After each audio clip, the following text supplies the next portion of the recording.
Vous voulez de l'extrême droite? Eh ben en voilà. Mais pas de la pisdane genre Zéric, ni du compassé à la Contaigneux, ou encore de la bande Velpo style Philippot. Surtout pas de la Podzob macronissime, que non point. Non. Du chiadé, digne d'éloge, et même d'éloge, du nanan qui vous foille l'intellect et vous décalcifie la mandibule à connerie, de l'émotionnel à la louche qui vous remue la tripaille jusqu'au fin fond de la boîte crânienne ou du fondement.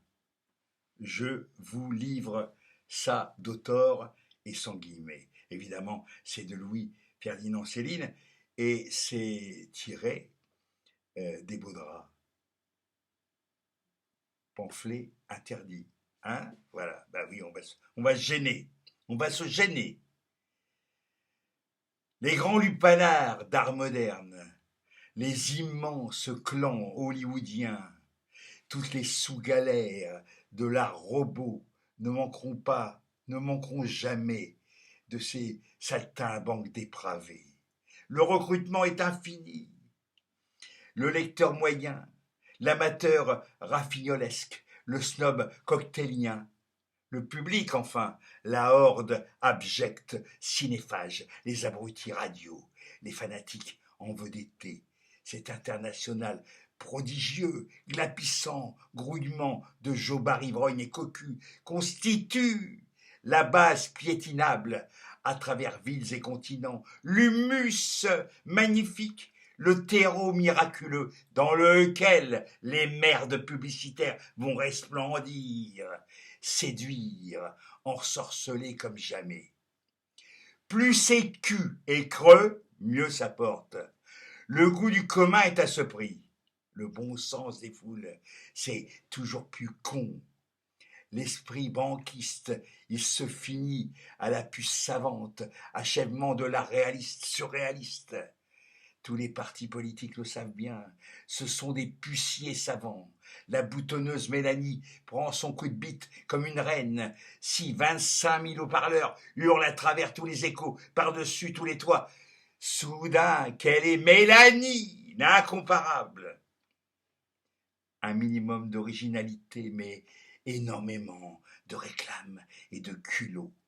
L'être, l'étron, l'objet en cause de publicité sur lequel va se déverser la propagande massive doit être avant tout au départ aussi lisse, aussi insignifiant, aussi nul que possible. La peinture, le battage publicitaire se répandra sur lui autant mieux qu'il sera plus soigneusement dépourvu d'aspérité, de toute originalité, que toutes ses surfaces seront absolument planes, que rien en lui, au départ, ne peut susciter l'attention et surtout la controverse. La publicité, pour bien donner tout son effet magique, doit être, ne doit être gênée, retenue, divertie par rien.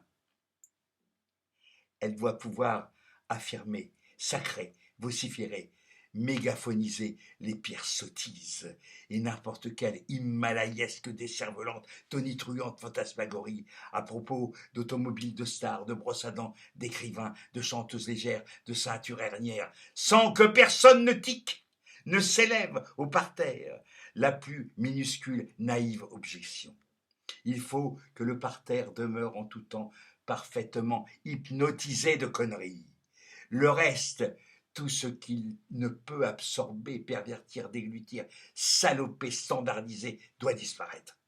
C'est le plus simple. Il le décrète. Les banques exécutent. Pour le monde robot qu'on nous prépare, il suffira de quelques articles, reproduction à l'infini, fades simulacres, cartonnage inoffensif, romans, voitures, pommes, professeurs, généraux, vedettes, pissotières tendancieuses, le tout standard, avec énormément de tam-tam d'imposture et de snobisme, la camelote universelle, en somme bruyante et infecte. Le standard, en toute chose, c'est la panacée plus aucune révolte à redouter, des individus pré-robotiques que nous sommes, nos meubles, romans, films, voitures, langages, l'immense majorité des populations modernes sont déjà standardisées. La civilisation moderne, c'est la standardisation totale, âme et corps. Publicité. Que demande toute la foule moderne? Elle demande à se mettre à genoux devant l'or et devant la merde. Elle a le goût du faux, du bidon, de la farciconnerie, comme aucune foule n'eut jamais dans toutes les pires antiquités. Du coup, on la gave, elle en crève, et plus nulle, plus insignifiante est l'idole choisie au départ. Plus elle a de chances de triompher dans le cœur des foules. Mieux la publicité s'accroche à sa nullité, pénètre, entraîne toute l'idolâtrie. Ce sont les surfaces les plus lisses qui prennent le mieux la peinture. En fait, lui, c'est bagatelle pour un massacre. Écrit en 1937. Hein? C'était prémonitoire quand même. Hein? Salut à tous. Bonne lecture de Louis-Ferdinand Céline.